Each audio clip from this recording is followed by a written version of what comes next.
জোহার, নমস্কার। গত বিধানসভা নির্বাচনে যেসব প্রার্থী পরাজিত হয়েছেন তাদের উদ্দেশ্যে একটাই কথা বলবো, হার নয় শিক্ষা, এই ভাবনাতেই এগিয়ে চলা উচিত। নির্বাচনে জয় পরাজয় যাই হোক না কেন, মানুষের সমস্যায় মানুষের পাশে থাকা, মানুষের হক অধিকার দাবি দেওয়া নিয়ে কথা বলা একজন নেতৃত্বের প্রকৃত পরিচয় বা তার কর্তব্য। তাই নির্বাচনে পরাজয় মানেই হার নয়, এটা একটা নতুনভাবে শুরু করার সময়। তাই বলতে চাইব যে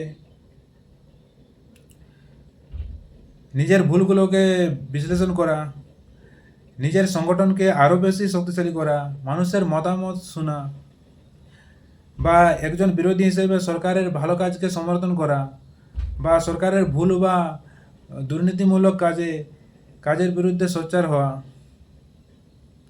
এটা একটা গণতন্ত্রের সৌন্দর্য।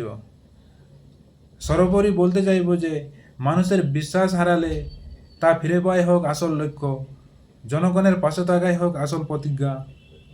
জোহার।